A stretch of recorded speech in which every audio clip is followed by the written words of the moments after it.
Hey guys, what's up? Welcome or welcome back to the channel. If you're new here, my name's Zoe and I'm so happy that you clicked on today's video.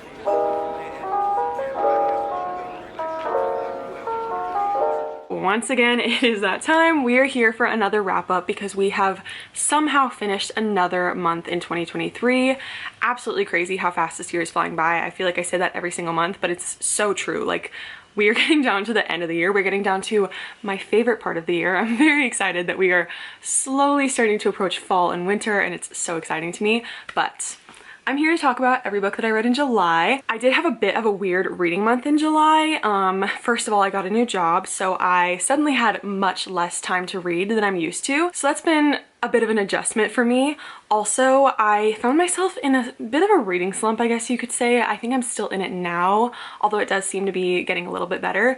But I just was not feeling drawn to any books that I was reading. Nothing sounded really good. Anything I picked up, I just didn't feel like continuing. It was just very bizarre, and I hate this feeling, but it is a part of life. You know, reading slumps happen, and it's okay. But I did still read 8 books in July, nothing to be upset about. I feel like I really enjoyed every single book I read, and I'm just really excited to talk to you about every single one of them. So I'm gonna start talking and we're just gonna get into what I thought about all the books that I read. So I started the month off with a really good book. I read The Two of Us by Taylor Torres.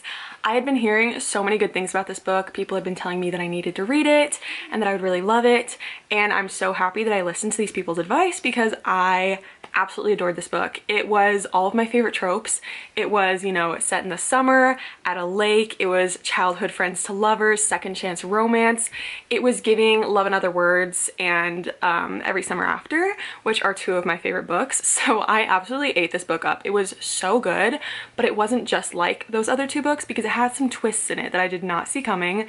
It had me bawling my eyes out. Like, this book was so good. I gave it 5 stars immediately. I just love it so much, and I cannot wait to get a physical copy because I did read that one on Kindle Unlimited, but I need to have the real book in my hands and I need to annotate it because I just loved it that much. That was the first book that I read in July, and I'm still thinking about it over a month later. So if that means anything, you should go read the book. That's all I have to say.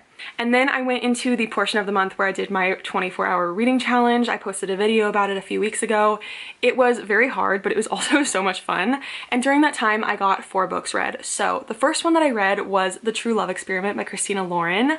This is the second book after The Soulmate Equation, which I read in 2021 and absolutely loved. This one followed Fizzy, who is the best friend from that book, and it was kind of her journey to find love. She basically is an author, but she was cast as the main person on a reality dating show, kind of like The Bachelorette, and it was so stinking cute. I loved this book. I loved our main characters.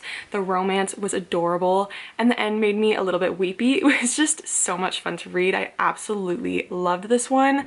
Hands down one of my favorite Christina Lauren books. I gave this one 4.5 stars. I absolutely think you should go read it. And then I moved on to a thriller. So much fun. I read The Only One Left by Riley Sager. This has been a very highly anticipated book for me. I've been waiting for it for so long, and I finally got it from the library. This one was so crazy. I had so many moments where my jaw dropped. I was just shocked. It got a little bit spooky. I was reading it at night, and it was getting me a little bit freaked out, but I had so much fun. It was giving a little bit of like Verity vibes at times, which I don't want to say more than that because I don't want to spoil anything, but if you read it and you've read Verity, you'll understand what I'm saying. But it was just so good. I think it's like my second favorite Riley Sager book. I really enjoyed it and gave it 4 stars. And then I moved on to The Love Hypothesis by Ali Hazelwood. This was my first Ali Hazelwood book. I didn't know what I was going to think, but I was actually really pleasantly surprised by it. All I knew going into it was women in STEM and that it was kind of like a Star Wars fan fiction, which to me, I like STEM, but aside from that, I was not like super intrigued by it, but I actually thought it was so cute. I thought it was just going to be like a cheesy romance. I wasn't really going to love it, but it was so much fun. We have fake dating. It's kind of like an age gap, like teacher-student type thing, but not really. It's like not creepy, but it was really cute. I really liked Adam and Olive. They were so cute to get to know. I really liked watching their relationship form, and I just thought it was a really good time. I don't think it was anything like life-changing, but I did think it was a really cute book, and I gave this one 3.5 stars. Then we have a book from my 12 books from 12 book besties list. My friend Allie told me to read this one. We have What I Carry by Jennifer Longo. This is a YA contemporary fiction. It's one of those really emotional, like traumatic past type ones that like hit you really hard. They're the type of YA books that I absolutely adore, and this one was no exception. I loved this book so much. It was just so cute. It was about Muriel, who has been in the foster system her entire life, and she's now a senior about to age out of the system, but they're like, hey, you know what, we're gonna send you to one last family. You're gonna make the most of this year. Just try and make the most of it and have a good time. And she ends up kind of, forming this family. It's very much found family trope, and it's just a really, really sweet story. I enjoyed it so much, and I cannot stop thinking about it. The end made me cry. It was just such a good book, and I'm so thankful that Allie told me to read it, because I don't think I ever even would have heard about it if it weren't for her. So really, really love this one. I gave this one 4.5 stars. Then we reached the point in the month where I read one of the year's most popular reads. I read none other than Fourth Wing, and I loved it. I loved it. This is the perfect mix of How to Train Your Dragon, Divergent, and The Hunger Games. It's a fantasy romance that had me on the edge of my seat the entire time.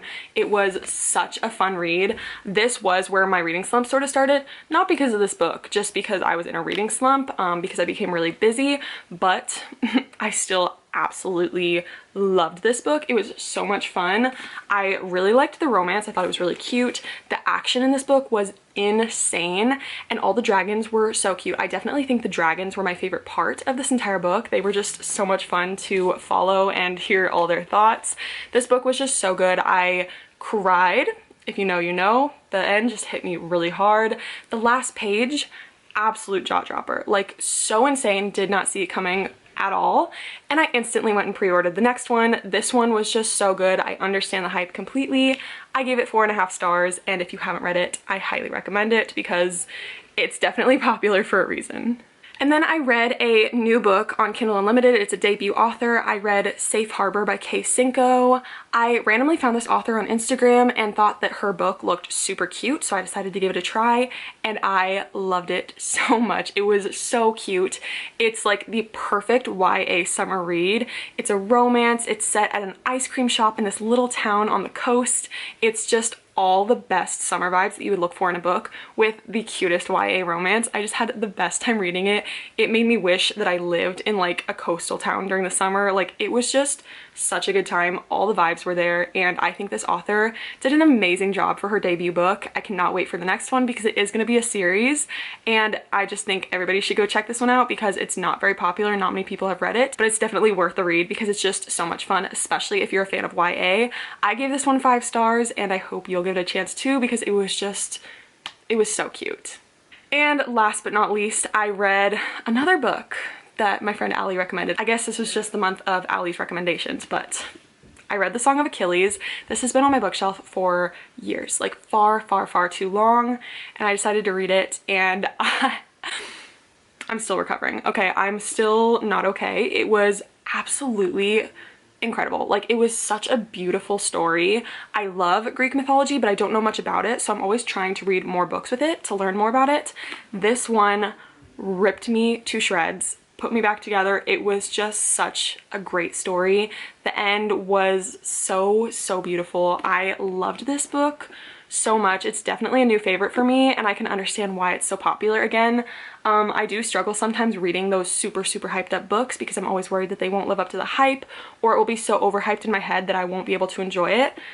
Not with this one. I completely understand why this one's so popular, and I am now a huge fan of it. I am with everybody else who loves it so much. It was just that good. It was very sad, but it was just amazing. This one was a 5-star read. As I said, one of my new favorites. I'm so happy that I read it. And if you haven't read it yet this late in the game, you need to change that, because it is so worth reading. So those were the 8 books that I read in July. As I said, a really great reading month. There was nothing that I didn't enjoy.